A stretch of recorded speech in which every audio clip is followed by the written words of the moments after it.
Hello and welcome to Anatomy of Us. My name is Melanie Studley. What's up, my friends? My name is Seth Studley. I'm a licensed marriage and family therapist. Today we're talking about creating a new FOO and how you have more control than you even think you know. That's right. Let's go.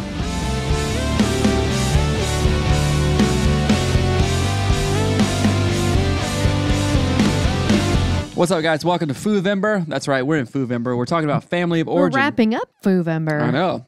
It's crazy. It's been a good session so far, and we have actually learned a lot so far. And I thought of this while you were setting up stuff. Even the shirt that I'm wearing, Kalik. What's this, Mel? Where'd this come from? Oh, I know where that came from. Yeah? Exuma, Les Bahamas. Oh, I guess it says it on the thing. Yes, So, it says yes, right there. Exuma, Little Exuma, Bahamas, right? Little island in the Caribbean you may have heard of. So, we are changing our family of origin Yeah. by, first of all, having friends who do awesome stuff. Yes. Second of all, being prepared cash-wise and mentally-wise to say, hey, Seth, you guys want to come to the Bahamas? Yeah, Paul, when? Oh, in 3 days. Wow, that's crazy. See you in Florida. Yes, we do. Right. That is changing family of origin, because would your family have ever done anything like that? No, and let me bring it all back around. This is a beer brand in Yes. the Bahamas. Yeah. Where we went with our friends. Kalik, right. In what month was Little that? Exuma. It was in September? July. Oh, July? Right after your birthday, right? So would your that's right. family of origin had done something like that? No, they right? would not. My family of origin wouldn't have had the money to do it, right?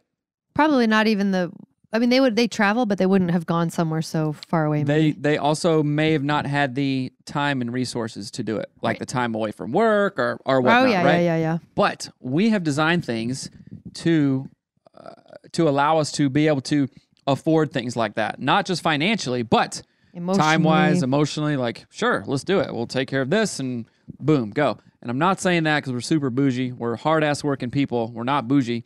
But the idea is changing your family of origin into something that you want it to be, right? We can all have a super long list of what we don't want. What we don't want. Oh, I'm not going to perpetuate this and this. I'm going to stop this generational curse or trauma or whatever we want to call it. There's a bunch of names for it. And I want to take this from my dad, this from my mom, and bring it forward, right? We all have the power to do that. And we can go above and beyond those things too and create our own destiny. That's right. So this day, this episode is all about creating a new FOO, a new family of origin. Because if you have chitlins, as my dad calls children, right. If you have children and... You know what a chitlin is? Like you ever had one before? Gizzard or something? It's not a gizzard. Balls. Something way grosser. Balls. Not balls. What? I've had those. What's grosser than balls? Put that in the thing, These nuts? They say that on Mr. Beast all the time, and I die laughing every I know, time. It is funny. Okay, sorry. Go What ahead. are chitlins? It doesn't matter. Go. Comment below if you know what they are, because Seth apparently won't tell me. I know what they are. Tell me what they are. They're pig intestines. Oh, that's not what we're... Well... Boiled and like fried. Casing and of sausage. Anyway, that's gross. So anyway, if you have children and or you want to have them in the future, the relationship that you have with your partner right now is the foundation of your new family of origin. And you can create the family of origin that you want if you have the awareness to realize that it is the family of origin you're creating. Because sometimes we don't even know that that's what we're doing. I certainly didn't think of it that way. Nope, you were blind. And you weren't. You're a turd. He was blind too, people. I'm blind turd. So how do we do that? What do we do? Where do we start? Are we doing like bullet points? Yeah, I don't know. Okay. Let's do the thing we're talking about doing. Let's start with awareness. How do we know what we do and don't want in the family of origin that we're creating together or creating a new one if we've already been married for several years? What's the first step if a client comes in and says, I just want to have a new family of origin, what do I do? What would you say? Right. Well, I would go over them. Tell me more about yours. Tell me how that shows up in your marriage. You've been married 1, 2, 10, or 20 years. How's it showing up? Would you do the Millennian approach to positive family ego mass? Nobody knows what that is, especially if you're a new listener. If you're an old listener, do you know what the Millennian approach to positive family ego mass is? Now that's cool, because that's basically what we're talking about. Right. You take the best qualities of both of your family's origin, or more, like if you have a step parents and all that jazz, there may be more than just two. You take the best things and you say, these things are things that I like and want to continue into our family of origin. Yeah. Our unit. And that can be everything from biopsychosocial, spiritual stuff to family traditions to how we party or not party, how we do birthday parties, how we work, what we eat, how we complain or not complain, what we eat, what we drink, what is okay, what is not okay, breaking addictive patterns, creating new, strengthening growth mindset patterns. I mean, there's all kinds of things. But first, awareness is curative, right? Like we say on the show all the time. First, you have to go, okay, hold on, slow down, Seth. You genius. That was delightful. I cracked myself up. Slow down, you genius, you. Slow down, you magnificent person. Okay, what were you going to say? I just heard a family of origin yesterday, so hold your horses, slow down. So we go, okay. Family of origin is defined, well, not the Webster Dictionary definition, but it's known as the University of Relationships. It's how you learn how to just be a person. It's the family that you grew up in. Family you grew up in, right? So you can look at this and go, okay, yep, mom did this, dad did this, grandma did this, blah, blah, blah, whatever. I see it playing out in my current marriage, right? So awareness is curative. You're going to see, oh yeah, we make family biscuits on Sunday morning and like have a big breakfast because of I brought that. Right. And that's great. We both like it. We want to perpetuate that. Oh, you know what else? I also yell at the kids hella all the time. I don't want that, right? Kind of thing. That's something we've argued about, kind of thing. And then you look at that. He doesn't really yell at the kids hella all the time. Just hella lowercase. Minor hella. Hecka. That's like not saying him, so hecka. Then we take your stuff like that, examine it, and go, oh, geez, how is this played out in our family of origin? And this is like the minutia, the day-to-day stuff. Like Melanie can be weird or pissed or something or upset and then like give me a look, just like I've seen her mom look at her dad kind of thing. I'm like, that's not healthy. That's not good. That's the look of the atomic bombs raising up in the thing after he's pushed the button. Like right, get ready for the thing opening up. The covers. Right. The covers. Stuff like that. So this, when I'm saying like, it's not just, how do we do Christmas? I'm saying, right. That's part of it. What do you do when the baby is crying at 2 a.m. and somebody has to get to work and you're just, are you just a mad B word? Am I just a douchebag kind of thing? Because that comes from family of origin. Right. So first of all, you have to identify that all stuff. And it is not like this. Do not do what I did in grad school. I gave Melanie every DSM diagnosis ever. You were the most heavily diagnosed human ever. As well as every therapist spouse on the planet. Right. So you can't just go, oh, family of origin, your mom does this and I hate that. And they're the worst. And look at their marriage. They're so dumb. Or like, how do they spend money? You do the same thing. You can't do it like that. The things that you believe are normal, the things that you believe are what's supposed to happen are just a template of living that was created from your family of origin. Right. There's no right or wrong to them. They are neutral from the world's perspective, but to you, they are right and wrong because that's your family of origin. And so I agree. Right. You can't learn about family of origin and then aim all your weapons at your spouse and their family of origin because it feels weird, gross, wrong, bad. Right. Because you're only kind of going off of your model. However, caveat, like, drink a 6-pack every single day. It's not right or wrong. It just is. So lay off. It's neutral. Lay off, you. No. Come on. Let's get real. Like racking up credit card debt, lying, stealing, hiding things. Shopping without communicating it or whatever. Hiding. Come on, people. Whatever. You guys know what we're saying about that. That's right. But like as far as a look or like a tone or sarcastic, sometimes that isn't right or wrong. Now, if it is something that I'm saying, hey, this bothers me and I see it affecting our relationship over and over and over and over, and you're like, tough shit, baby, then that is wrong, right? That's what I would say if we have more kids. Tough shit, baby. That's what I'll say to you. That's what I'll say to you when they wake up and it's 2 a.m. Right. Tough shit.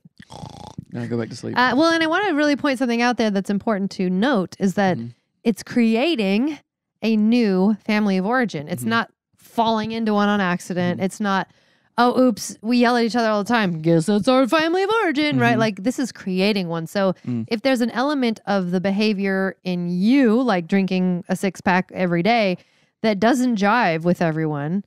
Now I carry around a different six-pack. You know what I'm saying? Oh, gosh. That's an element too that I want. I just wanted to kind of presence that this is about creating something intentionally, not just like closing your eyes and hot gluing things together and be like, oh, voila, which is mostly how people make their family of origins. Just go, oh no, I found all these pieces and glued them together with my eyes shut.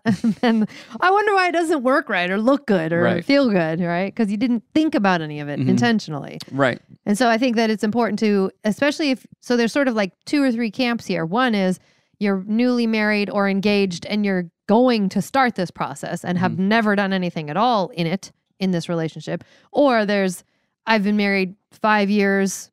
We kind of can't figure it out. We got to figure this out. Or I've been married 20 years. This shit ain't working. We've got to figure this out. I would say that might be a little late stage in the game. I would 20? say 20 years married. What? Who cares? That's when some people might be hearing this for the first time. Right. If you're there, you're there, right? But I would say the average, most people, like this stuff really, really, really, really comes out when you have kids. Oh, for sure. Absolutely. But I'm saying, you understand what I'm saying, yes, right? I understand what you're saying. But I would say this target audience for this is like, okay, maybe married 7 to 10 years and you have a 3 and a 6-year-old. Well, we can't say who our listeners are. So let's speak to those various groups because they each have a different impact and blah, blah, blah. So you haven't even been married for one day. You're engaged. You're excited. You're stepping into the unknown. Frozen song pops into my head. And you're going to start this thing out. What the beep do you do? The unknown. Yeah, that is. It's a good song. It was that song? It was. Can't believe I know that. I can't either, to be honest. I have a daughter. That's why I know. But so, what would you say for people who have not been married yet? They are on the cusp of marriage or very, very newly married, and they're trying to create a new FOO together. Again. Go ahead. Talk about it. You're not going to be on the same page of everything because that's not how anything works. I mean, like, you didn't marry your clone, so let's not expect that we have to be on the same page of everything. And if we're not, then, this is a sham. We shouldn't have gotten married. Like I said a long time ago. Yeah, that comes from experience. Right. So start there where we don't have to be on the same page of everything. Therefore, we don't even have to agree on even have to agree on everything, right? So I would say, let's take this slow. Things are going to mean less than we think they do. By way of like, oh, she puts the thing there. That's not like my mom. Did I make a mistake? What is this? Who did I even marry? Right.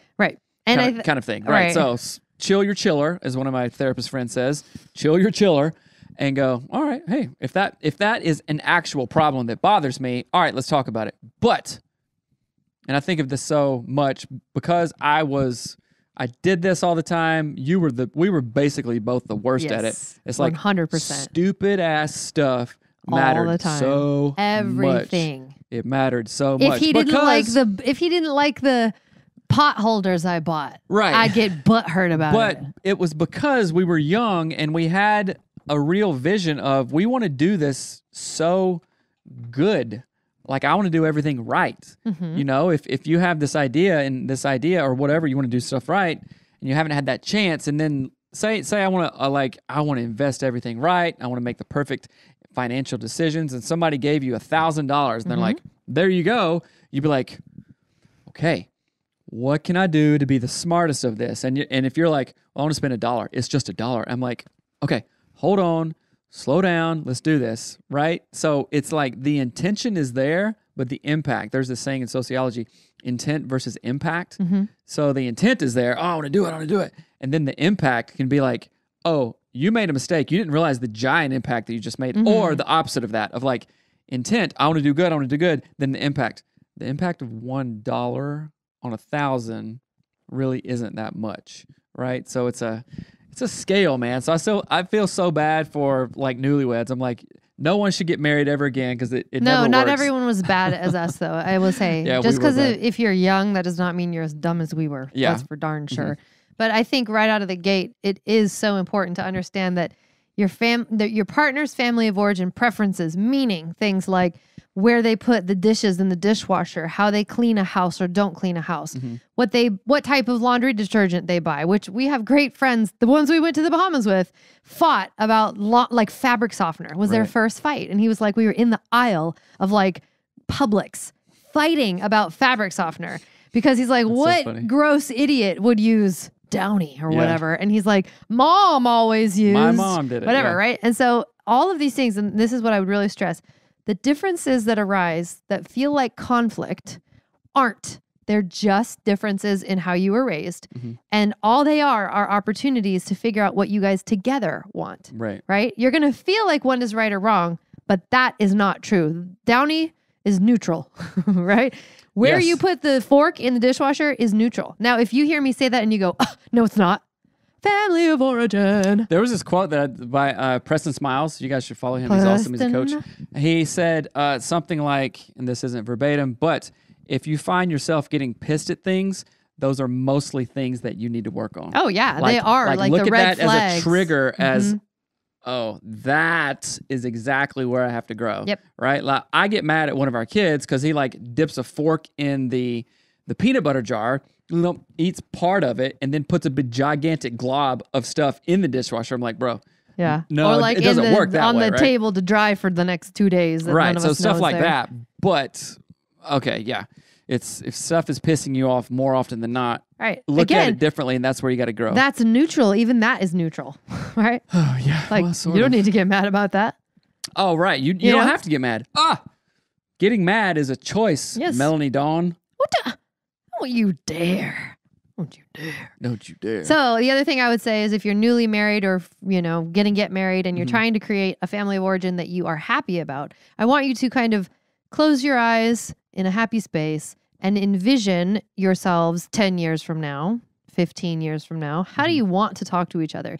How do you want your house to look? Have these conversations, and they are not going to line up for a while because you're bringing two family of origins together that have no context with each other, right? So it's like bringing the color red and the color blue together. It's not going to be red only or blue only. It's going to be purple. Right. And you got to figure out what shade of purple you're going to be, right?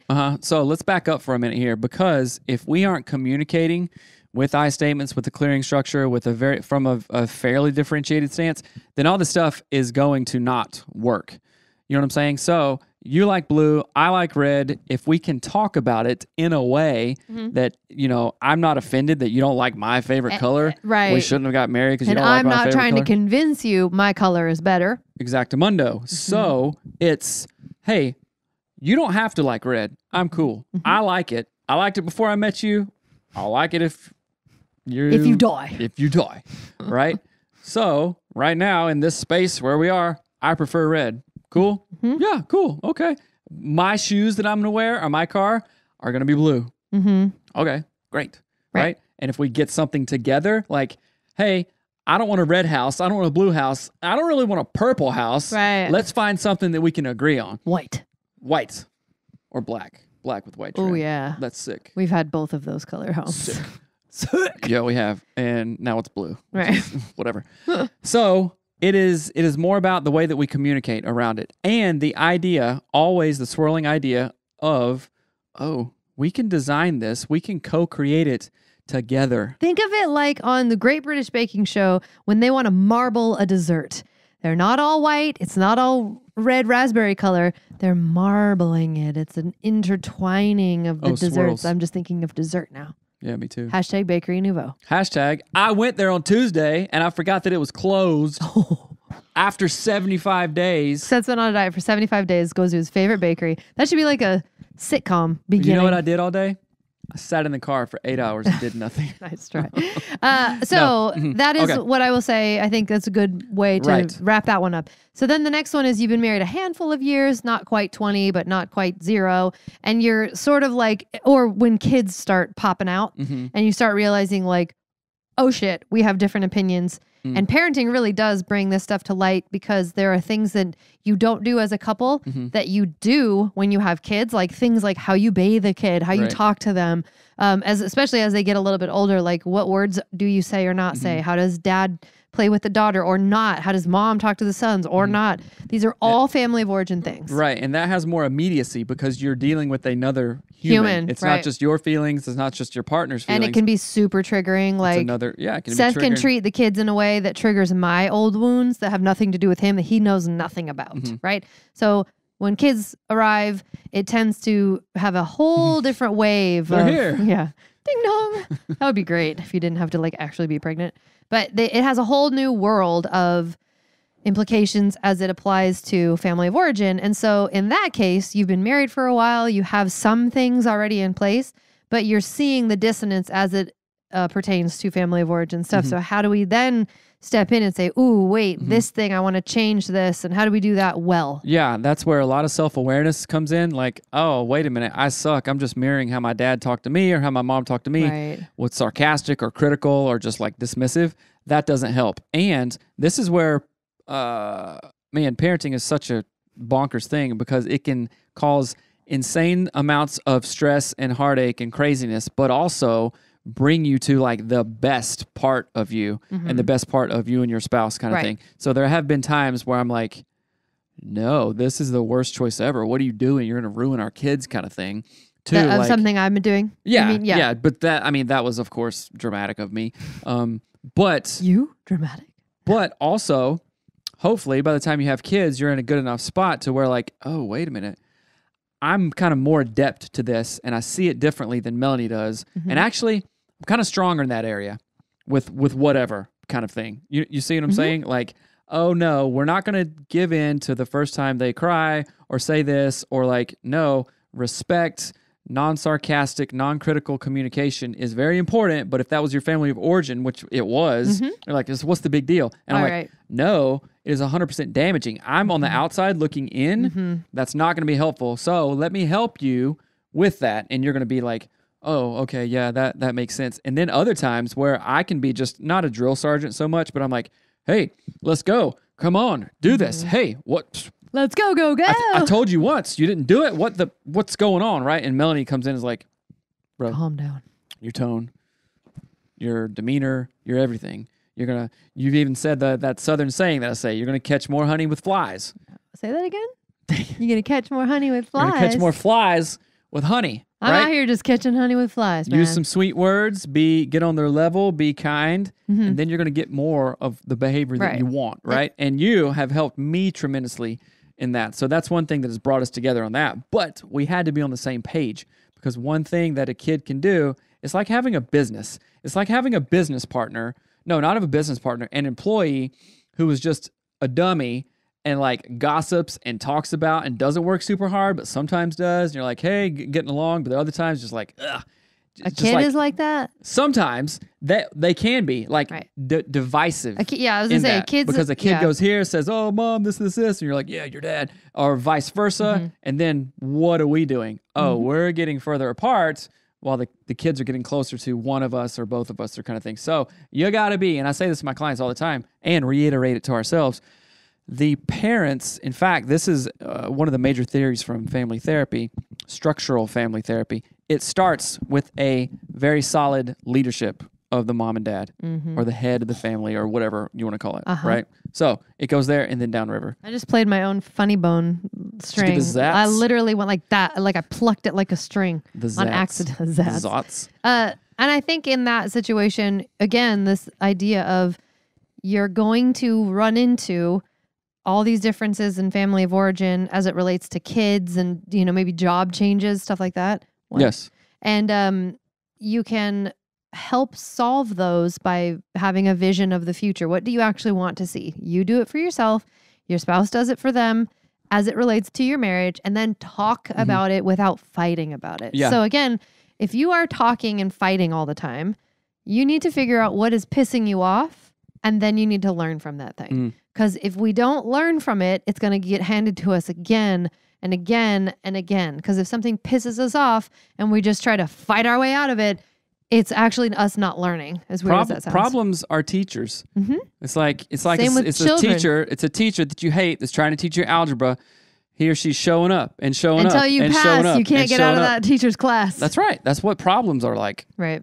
Honestly, they just don't go away. A leaky pipe has never known it's a leaky pipe and fixed itself, at least in my experience. That was funny. You know how many times we've had to get goggles and dig a big ass hole. And we'd have like water. I say like I've ever done anything to a leaky you've gotten pipe. me the goggles, which is nice, or the clamps or something like that. I filmed you with the leaky pipe. We should find that picture. That's hilarious. It's a very funny picture. In the time remaining, I want to know. I want to tell our people, how do we do it? We are creating a family of origin. Did we just fall into that? Nope. And this is a good one for the sort of like final group we're talking about, because we've been married for 17 years and we are in that sort of been together a long time, done a lot of crap wrong, Zappo phase. And how did we do it is awareness. The awareness, the non-judgmental, non-aggravated, non-uppity, pissy, I'm going to be right awareness of the things that we don't want and the things that we do want, and then almost like making a pie with those ingredients, right? Let's use a different analogy. I like that because it, like with colors, it's easy to blend them together. We've all seen a vision of that. But what if you're trying to take a cherry pie and an apple pie and you just mash them together? What do? You have to kind of take the bits apart and say, we want this thing from that pie and this thing from that pie. Maybe cherry and apple aren't too diverse enough. Chapel, that sounds good. Chapel pie. What's another version of that? Like, I don't know. I'm not following your analogy much, but so I'm gonna. Okay, that's fine. I'm gonna make you be quiet and then talk over you. That was funny. That was funny. So let's talk about it. How do we do it? Really practically. How do we do it? So a good example is, again, we're talking about holidays and vacations and things like that, and like families being together. On vacations is when we see this the most, is when it's most apparent, because we're around our families, our in-laws for extended amounts of time, and we can be more critical without being judgmental, right? So we be aware. We're starting to go, oh, I see this pattern. I've seen it for 10 years, but I've always just gotten mad at you about it. Now I can see it with clarity and go, oh, it's connected to A, B, and C, and your mom yells at this. And so what would it look like if we changed that pattern in our relationship? Okay, how about this? I don't think I explained myself right, because I'm answering a different question? Okay, yeah, I have a different fine. direction here. So if you decide to do something that has like 6 fundamental steps in it, right? Pie. No, like... Yeah, something with 6 fundamental steps, yes? Yes, here are the core tenets of this thing, and I want to be able to say that I have done that thing, or I'm the type of person, or we have the type of marriage that does this thing, like create a weekly podcast, or create retreats, or does coaching, or saves money, or travels. Oh, wait a minute. Okay. In order to get there, because I see pictures of like couples that travel and do podcasts and or whatever, I'm like, okay, what are they doing? So let me like think about it. So hashtag Jeff Befke. No, the key awareness. Just kidding. It was an awesome place in Hawaii. I know. By the way, it's so rad. No, I want to go to his farm in New Hampshire. Anyway, first of all, you have to do that work. Like, oh, I'm the type of husband that is going to do the work and put it in because I want this type of family of origin, right? And then you have to decide, oh, well, I want this type of family of origin, whether it's a picture from this or this couple or whatever. Oh, okay, so what do I have to do? It's not like, I want a family of origin like that. Why can't you be like him? Whoa. You know, or like weird bullcrap or that whatever. Was intense. I know. You see what I'm saying? So, yeah. Oh, so that's like that vision. I want to be the type of guy that does that. Okay, what is he doing? Who's he connected with? What's his daily routine? So, what's that? Yeah, then you do it yourself. And then you, like a parallel process, right? So in context, I want a family of origin who has a fun dad that's fit, that's determined, that's disciplined, that does hard things, that does fun things, that does whatever, right? That makes money, that travels, who creates an atmosphere of some traditions around holidays, especially, or just weekly holidays. Like we sit at the dinner table when we eat. Is that every single week, every single day? No, it's not. Cooking biscuits on Sundays, going hunting with the kids, taking them on vacations, bike rides, playing, whatever. Oh, okay, that's what I want to be, right? So then you go through that same exercise. Like I said a minute ago, like you're just vision casting. You're imagining what you want and then working backwards to create it. I didn't say that working backwards to create it step. And I think it's really important. We're going to have to push the extra thing here. But I think it's really important to look at it that way, because you can't say, well, you can do this, but it won't be beneficial. You can't be like, I really want to be a fit and healthy dad, and then go sit down and eat Twinkies and Ho-Hos and, you know, sit on your couch for 7 hours straight. Those don't line up. You won't get to that goal. And so part of that is having the awareness to like put into action the steps that it takes to get to the place that you want to get, because it's not going to happen on accident. I heard this thing yesterday. I think it was on maybe Lewis Howe's podcast or Tom Billier or something like that. And sometimes we overthink and overthink and overthink. Oh, I want to be good in investments and this guy has this and this lady has this. Oh, how'd they get there?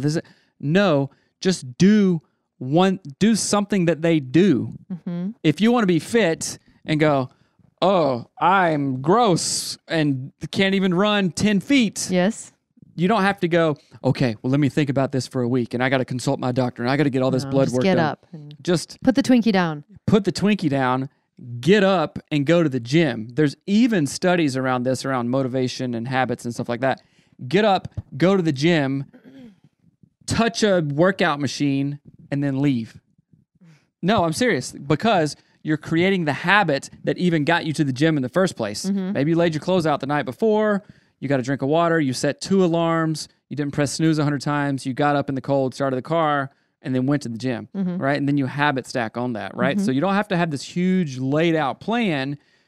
You just have to go. You have to start. Right. The power of the start. Right. And I think, there was definitely something I was going to say and it like fell out of my brain, like fell out of my ear. It must have been a lie. Wasn't a lie. You weirdo Southern. That's a Southern saying. Oh, I know. There was something about imagining it in the future. I talked about a Twinkie.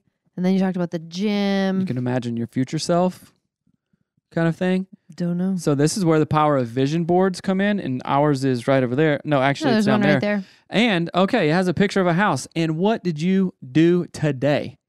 Like the pictures of houses that we put on our vision board, the one that you showed me today, that you're like, I think this is the perfect one. Hello? It looks oddly similar to the one on the vision board. You understand what I'm saying? And I've said this before. Like there are, I think, maybe 3 to 4 things in the vision board that I have just done. Did we think about them? Oh, gosh, where do you do this? No, of course, planning is good, but sometimes you just put it out there and go. Right. You need to have a target for yourself to aim for. That's what a vision board is for. That's what vision casting is for. Have a target to aim for. And so I think I remember the thing I was going to say earlier is like, you mentioned an example of not wanting to, you want to be a fit dad, right? You want to be a healthy and fit dad and run around with the kids and all that stuff. That's a great and amazing goal. And so conversely, on the opposite side of that, I want to be a happy mom. I want to be able to go, oh, at the drop of a hat, we got invited to go to the Bahamas.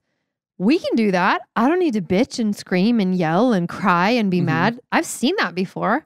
I've seen similar behaviors in my family of origin where it's like, this big, almost like, oh gosh, we're going on this vacation and no one's happy. Like, yeah, just being like, oh, this is not fun. And I don't want that, right? And so that takes me having to have the awareness of that. But again, have an aim, have a target to aim for in what I want in that. And so even it applies to so many things. It applies, the creating this new family of origin applies to parenting. How do you parent? What do you want to be like? I know. Let's just share some of ours. I think that's actually quite helpful. So what are some of the additional family of origin things that we really want to have and impart into our kids? And I'll tell you like 4 right out of the gate. One is that I want to start a business that our kids have to do the boxing and shipping of. I actually really want to do that. Which I was talking to people today about that. Getting quotes and stuff. A good example of that is like Ryan Mickler's kids help him ship his stuff. That's been really inspiring. So Ryan Mickler is a person that we follow on purpose because the way he lives is really awesome. So we're surrounding ourselves by that stuff, right? So one of the family of origin things that I want to impart and have in our world is our kids work hard. We are an entrepreneurial couple, a couplepreneur. Our kids work with us. Like that's all something you have to do on purpose. It is not going to happen on accident. Right. So think about it. What a goal of being a fit dad, it's not just like, oh, airy-fairy, some goal. No, my kids know very, very well that we do 75 hard. Right. Like, hey, they Dad, know about the diet restrictions. Dad can't eat this. Okay. Or mom can't eat this or whatever. And Tough, our middle kid, was like, hey, Dad, I know it's 75 days. You should do 100. So he has pushed me. And he said this more than once. I'm like, cute. Yeah, not this time, buddy, but great idea. Right. And then he also has gone to the gym with me a couple of times. Yeah. Just the gym. And I used to make him do runs and stuff like that. But had I not had the goal to be a fit dad or the idea of being a fit dad, then our kids wouldn't have seen us doing hard things. being having perseverance, right. having discipline, having determination around that, and then even control around like, oh, there's a giant homemade cookie. I want to eat that. Can't. Right. And I think too, it does go back to this thing we talked about at the very beginning of like, I can imagine us 10 years ago, you saying, I want to be a fit dad. And then I would immediately bitch about it. Well, you cook biscuits and blah. Like I would have made it into a fight. Mm-hmm. And so many people are going to hear their partner say, I want something different than I currently have. And then they're going to take a big fat dump on why you can't have it. Well, that's because you do this and you go out and you drink beer, blah, blah, blah. Right? They're like me. Don't be like me. So I want to really reiterate this idea, like you can create a new family of origin. It does start with having a vision, like seeing what you do want to have.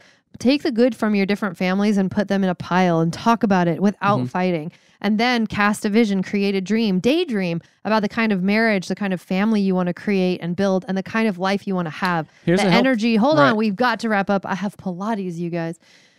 Level 2. Fit mom, hello. Oh, geez. So we want to really cast that vision, create that vision for ourselves and that goal for us to aim for. And I think that is a great foundation for changing it. But again, you just can't fight about it. And here's another exercise I'm going to add on to that. How does it feel if I told you what I liked about your family of origin and what I want to see more of in that? I would like that. You would love that, right? So that is strengthening and that is adding something because Melanie's family does things that my family didn't do. That's not good or bad, but I really appreciate those things, right? I mean, that is where you can get into like, oh, that's one of the reasons I married you. That's why I was attracted to you, because of some of those characteristics that your family of origin imparted in you that you hold dear. That you will perpetuate. Right. That's a great way to say that. Yeah. And that feels really good. It's like, hey, thank you for doing that. I appreciate it kind of thing. And that always feels good. That high five didn't feel good. Oh, sorry. Ow. You guys, by the way, if you are just in the woods in this, you're like, okay, yeah, I've heard all the podcasts. I still don't know what to do. Go to betterhelp.com/anatomy.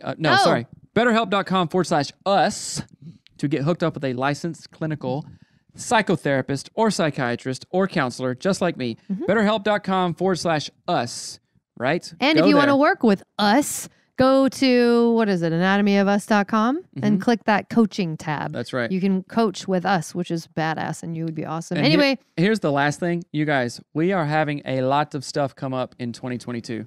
And I mean good stuff. That all these things that we've talked about for years and years and years I gotta go. is going to give you straight access to it. So come in 2022, look for the announcements. It's going to be awesome. We're excited. All right, bye. Bye.